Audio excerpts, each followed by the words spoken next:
Tyler Mayoras. Thank you so much for joining us on the Plant Journey's podcast today. Yeah, thank you for having me. I have to confess, I'm geeking out because I've going through you guys have interviewed all the heavy hitters of the plant-based movement, and so it's a real honor to be here for sure. Thank you so much. Thank you. Yeah, we've had some wonderful people on, but just because their names are well known, it doesn't mean that the people whose names aren't well known don't have just as much to offer and inspiration and information. But it is humbling, all the guests we've had on, including yourself. We're really excited for today's interview, and we wanted to know before we started if you have a moment of gratitude that you'd like to share. Yeah, I'm really grateful for all the people that work so hard to come up with a vaccine or three vaccines so quickly because just this past couple of weeks in Chicago, they had Lollapalooza, and I just saw an article this morning that said that there were only 203 cases in the 2 weeks since Lollapalooza because they required vaccines and masks, and so it's really great to see that they were able to do that and make life livable again because I can't imagine being in lockdown the way we were for another year. I think everybody's really looking forward to being able to move about as they wish with no more restrictions. It's time. And hopefully it continues to go in a positive direction and the numbers of cases go down and everywhere starts to open up a lot more all across the world. So that's what we're looking for. Yeah. For sure. So tell us a little bit about how you found a plant-based lifestyle and what changed for you. Yeah, so I have been a private equity investor for about 20 years, and the last 12 of that was focused on food and agriculture. And I started moving more and more towards sustainable food and agriculture, things that were fixing the agricultural system that we had. And at one of the conferences I was at, I learned about the climate impact of animal agriculture, which I didn't know before then. And I was blown away. They were saying it was 15%. I didn't believe them. I actually went and calculated that number myself after the conference and used USDA data and came up with 16 to 19%. And so that just was a huge trigger. I've been a big climate advocate for probably 7 or 8 years. And I saw that and I said, geez, we're part of the problem if you're eating meat and dairy, and we had to switch away from that. And so I started the path. Took me about 2 months to get fully vegan, and I was fully vegan in early 2017, and it's been a great journey the whole way. So you mentioned that 16 and 19%. Can you explain to our listeners what that really meant? Like, what does that number mean? Yeah, so most people think, when you calculate the number, you're looking at just the animals themselves and raising the animals, which, mind you, we have a lot of those. We have, I don't know what it is. It's something like 5 to 6 times the number of humans on Earth are animals that we have. But that's only a small portion of the number. The real number comes from all the inputs to basically have those animals. So if you think about the farmland, 65% of our farmland is used to raise food for animals, which is crazy. So you think about not being able to feed 10 billion people. Well, if you just switch that ratio right there, you could do it. If you just raised, food for humans. But that is also monocultured crops. So those crops, it's usually corn for the most part, some soybeans, but they don't rotate. And I've verified this because I worked on a farm bankruptcy many years ago and talked to 10 to 12 large farmers that usually did more than 10,000 acres. And none of them rotated crops. They basically just planted corn because that was the most economic thing they could do. And that's GMO corn that's being fed to animals, basically. But when you monoculture like that, you kill the soil. So the soil doesn't have nutrients. Plus they spray glyphosate on it. That also kills all the bacteria in the soil. So you basically have dead earth, and they have to put NPK on it every year, which is nitrogen, potassium, and phosphorus.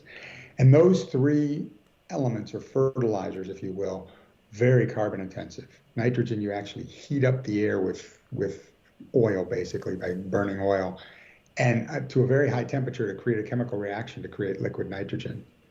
And then potassium and phosphorus are mined.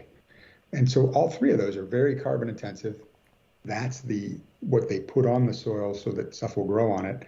And then about 35% of it runs off into our waterways and creates the red tides that you see in different places where no marine life can live. So it's just an ugly, ugly process. But all those inputs added together, and you add each one of the little elements together, and it all comes up to this number that's about 16 to 19% of all of the greenhouse gases in the U.S. Wow. And, you think before we got into this plant-based lifestyle and understanding more about that, I was all about the quick showers and turning off the water when I washed my dishes and only turning it back on, when the soap needed to come off. So what kind of an impact do you think those kind of things make overall on the world? Probably really small. I mean, if you, some people have done, there's a great book called Drawdown where they talk about there's about 70 to 80 different things that we could do to really reduce carbon and start drawing down, sequestering carbon. And two of the top five are related to food. One is go to a plant-based diet or a mostly plant-based diet because that's such a huge impact. And then two is reducing the amount of food waste, because 35% of our food is wasted all along the supply chain, not just at the consumer end, but all throughout the supply chain. And all of that food that is wasted has carbon built into it because we had to grow that food. So that's just a very wasteful process. And then a lot of it ends up in landfill, which is the absolute worst place it could end up because it doesn't degrade there. So you're making me think. So what we do with a lot of our scraps, because we volunteer at a farm sanctuary, is I actually take, if I think the food's going to turn and it's like okay for animals, not moldy, but not okay for my family anymore, or those food scraps like the carrot peels and the tips of the romaine lettuce and stuff like that, I throw it in a bag, and then when we go to the farm, I bring it to the farm and it gets fed to the animals, or I freeze it and still gets fed to the animals if we're not going too soon. So I guess that's making me think that people should maybe find a sanctuary near them and find out if they can bring scraps and stuff like that, and which scraps are acceptable and which aren't. Things like onions, potatoes are not good for the animals, but that could be helpful in terms of emissions. I would say the three or four things that people can do that are really easy, but will have a big climate impact. One is certainly to go to plants, get away from meat and dairy and move as much of your eating to plant-based foods. Two would be compost all your post-consumer food waste. So, and actually you can't compost animal, they won't let you, but just your plant stuff. But, and there are services, you can go to compostnow.org, I think it is, and there are services around the country that will leave a sealed bucket with you. You fill it up for 2 weeks with food scraps, and then after 2 weeks, they'll switch out and give you a new bucket and take your bucket away. It's like 11 or 12 bucks or something like that for 2 weeks. And it's a way to compost without you having to do all the work, which can be very burdensome. And so that's something that everybody should do, because that reduces the NPK we talked about before. If everybody in the United States did that, that would create a bunch of fertilizer that they could use to put on crops that isn't carbon intensive. In fact, it's just the opposite, because right now that's going into landfill, which is a terrible place for it to be. And then the other thing would be buy upcycled ingredient foods. So there's a whole market coming out. You can look at the Upcycled Food Association, and they would list all the companies that are members of that. But people are basically taking the food waste that comes out of the manufacturing process and creating other products for it. Right now, a lot of it's either fed to animals or it goes to landfill. And instead, we're going to create nutritious, delicious foods out of it that humans can eat. And so that's another way we reduce food waste. Because those are two key elements.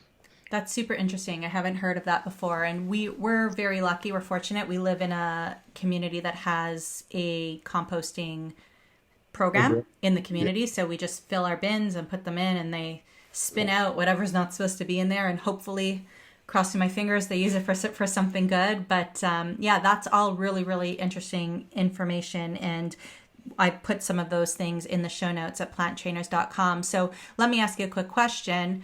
going back to your story and how becoming plant-based, did anything change for you physically, emotionally, medically? What happened with you there? Yeah, surprisingly, I really wasn't doing it for health reasons. I was doing it primarily because of climate. But during that first year, I was trying to eat whole food plant-based because I did hear from the different documentaries that I was seeing that that was the healthiest way to eat. And during that first year, I lost 25 pounds. And I had been trying to lose weight for probably 10 years. I'd kind of gradually gained weight a little bit all the time. And it was a real struggle. And I used to count calories and tried low carb, tried all these different things, and none of it worked. But then just eating whole food plant-based, it just fell off, and I wasn't even trying. I was never limiting my food or calories or anything. I just ate when I wanted to eat, and luckily the pounds went away. So yeah, that was a big, huge benefit, and it's impacted my family because they saw that and also have now changed their diet somewhat, not completely to vegan, but they definitely saw the benefits. That's great. And it makes me think, as you talk about, trying low carb diets before, and now you're a big person screaming from the rooftop saying carbs are not our enemy. So talk to us a little bit about that. Yeah, it's one of the things I found out after the fact, I didn't know at the time, was that carbs are really necessary for our body. That's, in essence, what the cells use to regenerate. And so when you go on one of those low carb diets, the reason you're miserable is because it's your body screaming at you, this is not right. You need those carbs. And so now I joke that I'm on a high carb diet now, but it's all the good stuff, right? It's beans and it's fruit and other veggies, and those are great for you. And you can't go wrong with those things. So, yeah.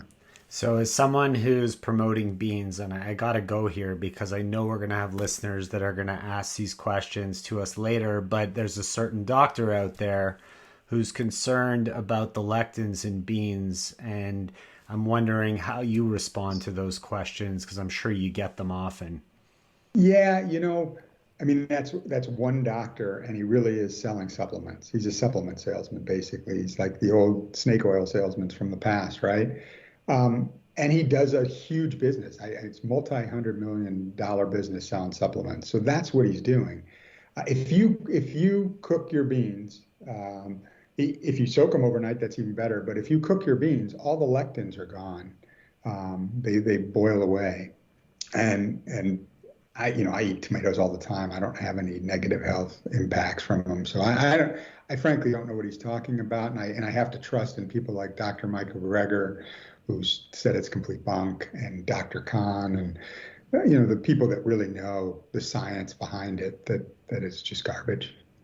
I know we've talked about it before, and I just like to get that same point across from as many people as possible because it is complete bogus, and people are not having the issues that doctor's claiming. And beans are good for us, and we should be eating them on a plant-based diet, and they're amazing foods. However, there's some people who are not processing them properly yet and need to do a lot of gut healing before they get there, but that's not a lectin problem. That's other things too. So we are sensitive to the people saying, but I can't eat beans. We get it. Not everybody, but the way that it's being presented and the way it's being marketed on the other side is marketing. Is marketing. Yeah. Is not truthful either. And we do love beans. And when we first went plant-based, we did go bean overboard. Yep. We went bean overboard, and we were like, woo, we've got to do something about this in the house too, so definitely, dive, if you're not there yet, dive in slowly, get your system used to it, for sure. What do you love about beans?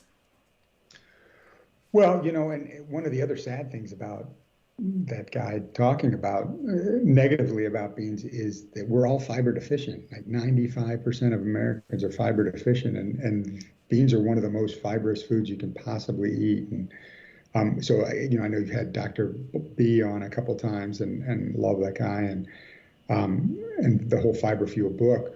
When we set out to make cool beans, I was really big into sustainability agriculture-wise. And so we decided built into the whole system, a diversity of plants. So we wanted a wide variety of plants and a wide variety of beans too, different beans. And so in our first three wraps, we've got 17 plants in those beans. And we did that from the agricultural standpoint. And then Dr. B comes out with the book Fiber Fuel and says, you guys should eat 30 plants a week. And we're like, hey, we got those. And now with 5, we actually have 24 plants in 5 different flavors. So yeah, I love beans for that. And frankly, it's completely changed my cravings with the gut bacteria changing. Beans and rice and chipotle and those kinds of things are something that I desire much more than I do for anything meat wise or anything like that. So for sure, it's changed everything in my gut. I could easily go for a burrito for a mid-afternoon snack any day of the week. I don't need sweet. I don't need salty. Just the flavors and the texture and the beans, which then fill me up till I need to eat next, is huge. The kids love burrito. Like, we love burrito night in general. So anytime that we can, get as many plants into us in our hand as possible, we're winning. No cutlery is okay with us. That's right. The other nice thing is they, like you mentioned, they crowd out calories too. So our wraps have 220 to 250 calories each, versus most of the other people have 300 or more. And people always say to me, well, will that fill me up? I eat one for lunch, and that's plenty, because you basically have the beans, which really sit, and they fill you up nicely. So absolutely, it works. What is your favorite combination that you put into a burrito? Well, my favorite of our flavors is spicy chipotle. I love that flavor. And when our food scientist that came up with it. So I used to make these myself before we had anything.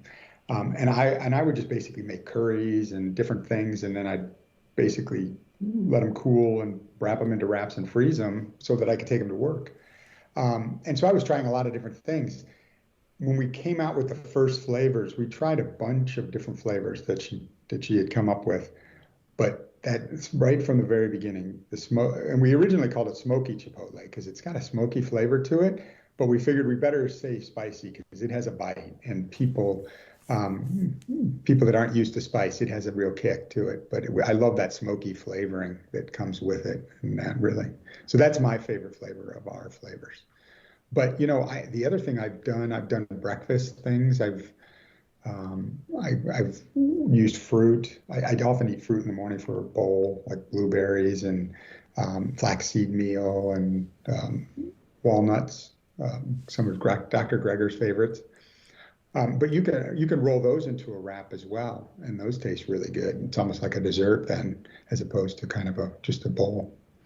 I've never had one of those before. You can pretty much put anything into a wrap, but I love that tip that you just gave before in filling your wraps, rolling them up, freezing it, and then being able to take it to work or to school the next day or during the week.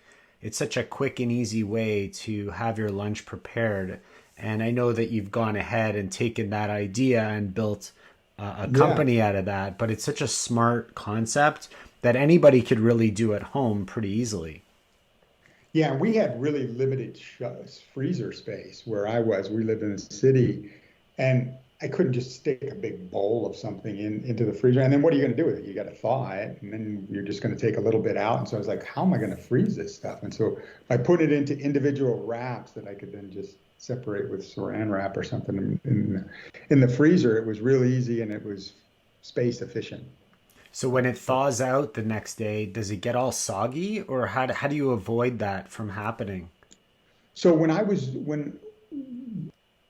do the breakfast ones, no. I mean, it's kind of cool because I do this with my breakfast stuff too. I put frozen blueberries in overnight in the fridge and then bring them out in the morning, and it gives it kind of a chilled flavor. So you can do the same thing with these wraps. You could just take a frozen one, put it into the fridge.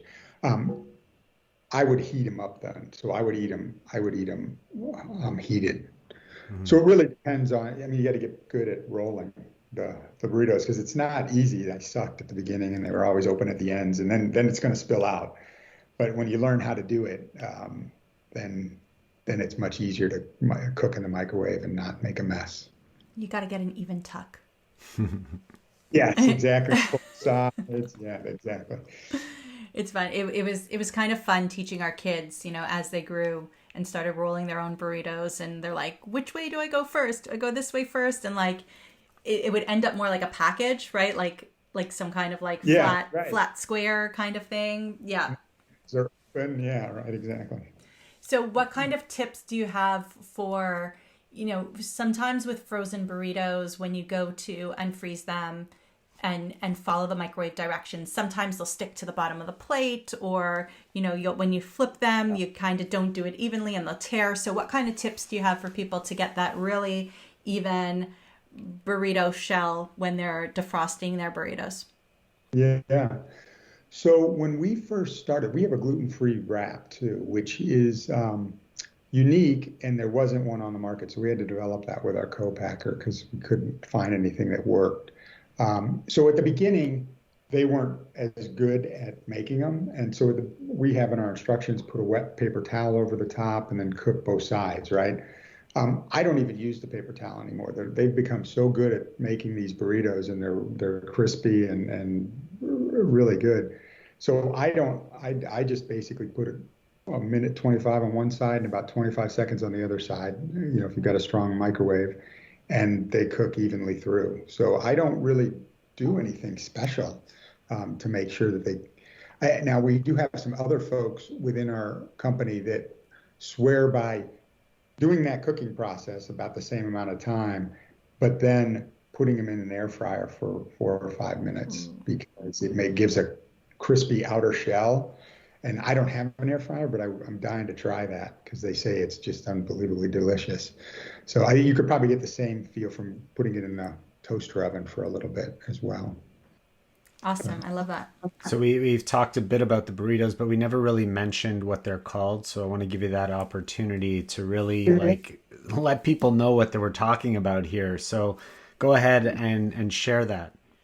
Yeah, so it's called Cool Beans. And, when we first went down this road and we really wanted to focus on beans because they're so good for you, I thought, God, that would be a great name if we could get it. And we weren't able to get the website name Cool Beans. And frankly, can't get a hold of the person that owns it. Nobody seems to just kind of out there. But we've got eCool Beans for the website. But we were able to trademark Cool Beans for the frozen aisle for our dinners and whatnot. And that was huge. And when we saw that we could get that, we really loved that name. And kind of, you can see our marketing is a little bit kind of hippie and whatnot that fits very well with that 60s vibe of Cool Beans. But what's really unique about our wraps is we really wanted them to be whole food ingredients. So all we have inside is beans, veggies, whole grains, and spices. No fake meat, no fake cheese, and no mush. We don't, like most people make a stew, like I was doing originally, a curry or whatever, and then letting it cool and then wrapping it into a burrito. But in ours, you cut them open and you actually see the beans and veggies spill out because we don't have the mush. We don't have the stew. All the flavor comes from the actual beans and the veggies themselves, as well as the spices. So it's very spice forward, which is cool.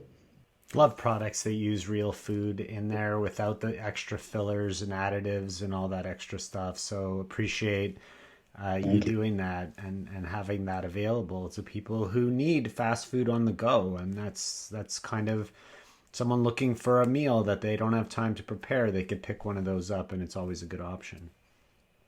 Yeah, absolutely. Great. So if people wanted to learn more about what you have to teach or about Cool Beans, where would you like them to go? So certainly our website, ecoolbeans.com, that's where you have a store locator. You can find out where places are locally, as well as some of our e-commerce partners that are where it's available. And then on Instagram, we're at lovecoolbeans.com. At lovecoolbeans, so LUV. And then most other places, it's eCool Beans, like Twitter's eCool Beans. So yeah, that's where we hang out. and share our wisdoms or whatever. Awesome. So thank you so much for sharing that. When your PR team reached out to us and said, hey, Tyler is a wealth of information. We'd love to have him on the podcast.